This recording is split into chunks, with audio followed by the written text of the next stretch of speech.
ஒருத்தர் உயிரோடு இருக்கிறப்போ அவரை கடத்திக்கிட்டு போகிறது வழக்கம். அவரை கொண்டு போய் எங்கேயாவது மறைச்சி வச்சுக்கிட்டு சொந்தக்காரங்களை மிரட்டி பணம் கேட்பாங்க. ஆனால் ஒருத்தர் செத்து போனதுக்கு அப்புறமும் அவரை கடத்திக்கிட்டு போய் மறைச்சி வச்சுக்கிட்டு பணம் கொடுத்தா தான் உடம்பை திருப்பி கொடுப்பேன் அப்படின்னு எங்கேயாவது கேட்டது உண்டா? 1978 மார்ச் மாதம் 2 உலகத்தில் உள்ள முக்கியமான பத்திரிகைகள் எல்லாம் முதல் பக்கத்தில் ஒரு முக்கியமான செய்தியை வெளியிட்டிருந்தது. அதை படிச்சுட்டு எல்லாரும் திகைச்சு போயிட்டாங்க. அது என்ன செய்தி தெரியுமா? உலகத்தின் தலை சிறந்த நகைச்சுவை மன்னர் சார்லி சாப்ளின் உடல் அது புதைக்கப்பட்டிருந்த இடத்துலேருந்து காணாமல் போயிட்டுது அப்படிங்கிறது தான் அந்த செய்தி. 1977 கடைசியில் அவர் இறந்து போனார். ஒரு சில மாதங்களில் அவருடைய உடல் புதைக்கப்பட்ட இடத்துலேருந்து காணாமல் போயிட்டுது. உலகம் பூராவும் பரபரப்பு. அவர் உடம்பை யார் கடத்திக்கிட்டு போயிருப்பாங்க? யாருக்கும் ஒன்றும் புரியல. சார்லி சாப்ளின் தான் அவர் இறந்ததுக்கு அப்புறம் என்னுடைய உடம்பை தன்னுடைய தாய்நாடான இங்கிலாந்தில் தான் புதைக்கப்படணும்னு வேற ஆசைப்பட்டிருக்காரு. ஒருவேளை அவருடைய விருப்பத்துக்கு மாறா சுவிட்சர்லாந்தில் அவரை அடக்கம் பண்ணது அவருடைய ரசிகர்களுக்கு பிடிக்காமல் போயிருக்கலாம். அதனால் அப்படிப்பட்டவங்க யாராவது கடத்திக்கிட்டு போயிருப்பாங்களோ? இது ஒரு சந்தேகம். ஒருவேளை சார்லி சாப்ளின் தீவிரமான ரசிகர்கள் அவரை விட்டு பிரிய மனம் இல்லாமல் தங்கள் கூடவே வச்சுக்கணும் அப்படின்னு எடுத்துகிட்டு போயிருப்பாங்களோ? அப்படி ஒரு சந்தேகம். இதுக்கெல்லாம் 1978 மே மாதம் 17 விடை கிடைச்சிது. இது சம்பந்தமாக 2 பேரை போலீஸ்காரங்க கைது பண்ணாங்க. கானவ் அப்படின்னு ஒருத்தர், வார்தாஸ் அப்படின்னு ஒருத்தர். இவங்க 2 பேரும் கிழக்கு ஐரோப்பாவை சேர்ந்தவங்க. எதுக்காக அந்த உடலை கடத்தினாங்கன்னு விசாரித்தா அது வெறும் பணத்துக்காகத்தான் அப்படிங்கிறது தெரிய வந்தது. சார்லி சாப்ளின் உடலை கடத்திக்கிட்டு போய் வச்சுக்கிட்டு நிறைய பணம் கொடுத்தா தான் திருப்பி கொடுப்போம் அப்படின்னு அவர் சொந்தக்காரங்களை மிரட்டி இருக்கிறாங்க. சொந்தக்காரங்கள்லாம் இதுக்கு என்ன பண்ணுறதுன்னு ஒரு முடிவுக்கு வர்றதுக்குள்ளே போலீஸ் அவங்கள கைது பண்ணிவிட்டுது. கிட்டத்தட்ட ஒரு 15 மைலுக்கு அப்பாலேருந்து அவருடைய உடம்பு அப்புறம் மீட்கப்பட்டிருக்கு. மறுபடியும் பழைய இடத்துலையே புதைச்சாங்களாம். சுவிட்சர்லாந்தில் ஜெனீவா ஏரியின் பக்கத்தில் உள்ள ஒரு இடுகாட்டில் 1978 மே மாதம் 23 சார்லி சாப்ளின் 2வது தடவையாக புதைக்கப்பட்டார். இது மாதிரி செத்தத்துக்கு அப்புறமும் வேல்யூ குறையாமல் இருக்கிறவங்களும் இந்த உலகத்தில் உண்டு.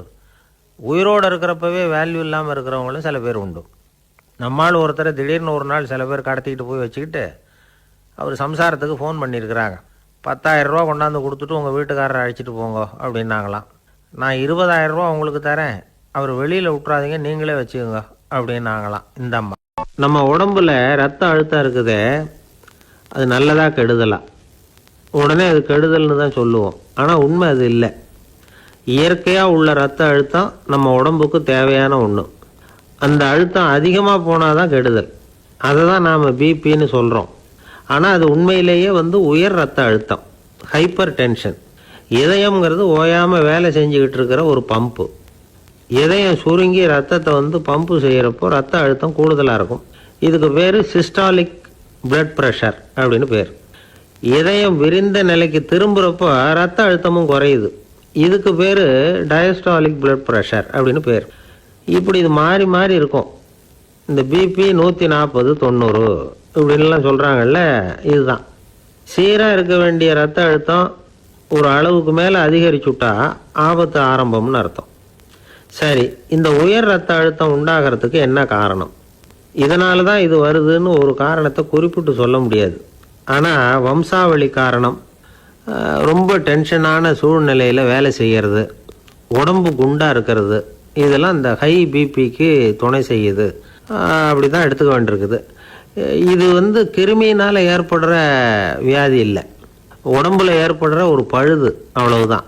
இப்போ 40 வயசுக்கு மேலே தான் பொதுவாக இது பாதிக்கும். அதெல்லாம் சரி, ஒருத்தருக்கு உயர் ரத்த அழுத்தம் இருக்குது, அதை கட்டுப்படுத்துறதுக்கு வழி ஏதாவது உண்டா அப்படின்னா உண்டு. மருந்து கொடுத்தும் சரி பண்ணலாம். மருந்து இல்லாத சிகிச்சை முறைகளும் இருக்குது. இப்போ மருந்து சாப்பிட்றதுன்னா டாக்டர்கிட்ட போயிடலாம். அதுக்கு இப்போ சுமாராக 30 விதமான மருந்துகள் இருக்குதான். மருந்தோட உடல் கட்டுப்பாடும் மனக்கட்டுப்பாடும் சேர்ந்ததுன்னா ரொம்ப விசேஷம். அது இருக்கட்டும், மருந்து இல்லாமல் நாம் செய்ய வேண்டியது என்ன, அதை தெரிஞ்சுக்குவோம். முதல்ல சீரான உடற்பயிற்சி, வாக்கிங் ரொம்ப நல்லது. மனசை அமைதிப்படுத்துறதுக்கு யோகாசனம், ஆழ்நிலை தியானம், இது மாதிரியான பயிற்சிகள் நல்லது. ஒரு காலத்தில் யோகாசனம் பண்ணுங்க, தியானம் பண்ணுங்கன்னு சொன்னால் ஒரு மாதிரியாக பார்த்தாங்க. இப்போ மருத்துவ நிபுணர்களே அதெல்லாம் ரொம்ப அவசியம்தான் அப்படின்னு சொல்கிறாங்க. இன்னொரு அதிசய சிகிச்சை முறை இப்போ வழக்கத்துக்கு வந்திருக்குது. பயோ ஃபீட்பேக் அப்படின்னு பேர். மூளையின் அழுத்த அலைகளை பதிவு பண்ணி அதை மறுபடியும் உடம்புக்குள்ளே செலுத்தி இந்த இரத்த அழுத்தத்தை சீராக்கி போடுறாங்க. சில பேருக்கு இந்த ஹை பிபி பார்டர் லைனில் இருக்கும். அவங்களுக்கெல்லாம் மருந்துகள் அவசியம் இல்லை. வாழ்க்கை முறையில் சில மாற்றங்களை பண்ணிக்கிட்டாவே போதும். பிஹேவியரல் மாடிஃபிகேஷன்ஸ்னு சொல்கிறாங்க. அது எப்படின்னா, பரபரப்பான வாழ்க்கை முறையை தவிர்க்கணும். புகைப்பிடிக்கிற பழக்கம், மது அருந்தும் பழக்கம் இதெல்லாம் இருந்தால் விட்டுடணும். சாப்பாட்டில் உப்பை குறைக்கணும். கொழுப்பு சத்து ஆகாரங்களை குறைச்சிக்கணும். முடிஞ்சால் விட்டுடலாம். குடும்பத்தில் ஏற்கனவே யாருக்காவது ஹை பிபி இருந்தால் சந்ததிகள் ஜாக்கிரதையாக இருக்கணும். நடுத்தர வயசை அடைஞ்சவங்க அப்பப்போ அந்த பிபி செக் பண்ணிக்கிறது நல்லது. டாக்டர் சொல்கிறத நம்மளில் பல பேர் சரியாகவே கேட்கறதில்ல. அதனால தான் இடைஞ்சல். ஒரு ஆள் பிபின்னு சொல்லி டாக்டர்கிட்ட போனான். உடம்பு குண்டாக இருக்குது, அதை குறைக்கணும், முதல்ல தினமும் உடற்பயிற்சி பண்ணு அப்படின்னார். சரின்னு சொல்லிவிட்டு வந்தான், செஞ்சான். கொஞ்ச நாள் கழித்து மறுபடியும் டாக்டர்கிட்ட போனான்.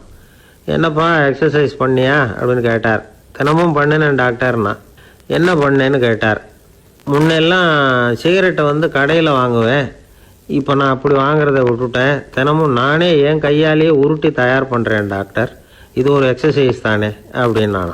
மனுநீதி சோழன் வரலாறு நமக்கு தெரியும். அது மாதிரி நீதி தவறாத ஆட்சியாளர்கள் பல பேர் இருந்திருக்கிறாங்க இந்த உலகத்தில். ஹசரத் உமர் பின் கத்தாப் அப்படின்னு ஒருத்தர். இஸ்லாத்தின் 2வது கலீஃபா இவர். அவருடைய ஆட்சி காலத்தில் நடந்த ஒரு நிகழ்ச்சி. அந்த மன்னருக்கு ஒரு மகன். அவர் பேர் அபு ஷஹ்மா. அந்த மிசர் நாட்டு கவர்னர் அமர் பின் நாஸ். அந்த மன்னருடைய மகன் கவர்னர் அவர்களுடைய கவனிப்பில் இருந்தார். அந்த சமயத்தில் ஒரு நாள் அவர் மதுபானம் அருந்தினார். கவர்னருக்கு தெரிஞ்சு போச்சு. என்ன பண்ணுறது? அவருக்கு தர்ம சங்கடமாக போயிட்டுது. தவறு செஞ்சது மன்னருடைய மகன். கவர்னர் யோசனை பண்ணார். அவர் மெதுவாக தன்னுடைய வீட்டுக்கு அழைச்சிட்டு வந்தார். அதிகமாக அவரை கஷ்டப்படுத்தாமல் ஒரு சின்ன தண்டனை கொடுத்து பிரச்சனையை தீர்த்துட்டார். ஏதோ பேருக்கு ஒரு தண்டனை, அவ்வளோதான். இது நடந்து கொஞ்ச நாள் கழித்து மன்னருக்கு இந்த விஷயம் தெரிஞ்சு போச்சு.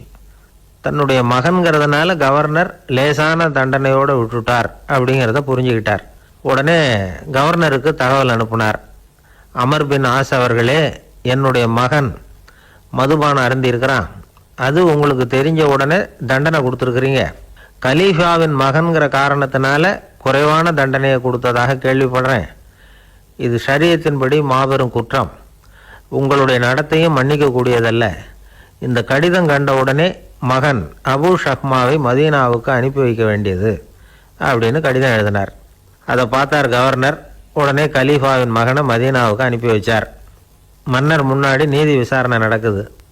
அது பிரகாரம் தன்னுடைய மகனுக்கு சவுக்கடி வழங்கும்படியாக உத்தரவிடுறார் ஹசரத் உமர் பின் கத்தாப். தண்டனை நிறைவேற்றப்பட்டது. கூடியிருந்தவர்கள்லாம் ஐயா கொஞ்சம் கருணை காட்டுங்க அப்படின்னு சொல்லி மன்னர்கிட்ட வேண்டிக்கிட்டாங்களாம். அந்த வேண்டுகோளை மன்னர் ஏற்றுக்கலை. அவர் சொல்கிறாரு, நீதியின் முன்னால் தந்தை மகன் அன்பு நேசம் உறவு இந்த முறைகளை எல்லாம் கவனிக்க முடியாது. குற்றம் செஞ்சவர் தண்டிக்கப்பட வேண்டியவர், அவர் யாராக இருந்தாலும் சரி அப்படின்னாராம். எல்லா ஆட்சியாளர்களுமே கவனிக்க வேண்டிய ஒரு செய்தி இது. அவர் ஒரு நாள் தன்னுடைய அரசாங்க கணக்கு வழக்குகளை பார்த்துக்கிட்டு இருக்கிறார். அந்த சமயத்தில் அவரை பார்க்க ஒரு பெரிய மனிதர் வந்தார். இவர் தன்னுடைய சொந்த வேலை காரணமாக வந்திருக்கிறார் அப்படிங்கிறத அவர் புரிஞ்சுக்கிட்டார். உடனே அது வரைக்கும் எரிஞ்சிக்கிட்டு இருந்த விளக்கை அணைச்சிட்டு இன்னொரு விளக்கை ஏற்றி வச்சுக்கிட்டாராம். இந்த செயலுக்கு என்ன காரணம்னு கேட்டிருக்கிறார் வந்தவர். இதுக்கு அவர் சொன்னார், ஐயா நீங்கள் வந்தபோது இங்கே எரிஞ்சிக்கிட்டு இருந்தது அரசாங்க விளக்கு, இப்போ எரியறது சொந்த விளக்கு.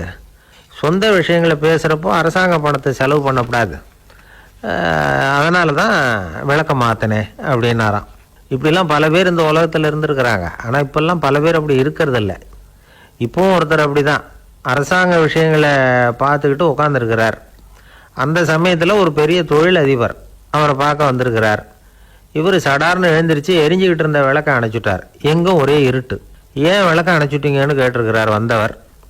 இங்கே நடக்கிறது மற்றவங்க கண்ணில் பற்றக்கூடாது அப்படிங்கிறதுக்காக தான் விளக்கை அணைச்சேன். நீங்கள் கொண்டு வந்திருக்கிறத அப்படி ஒரு ஓரமாக வச்சுட்டு போடுங்க, அதுக்கப்புறமா விளக்க போட்டு நான் எடுத்துக்கிறேன் அப்படின்னாராம் இவர்.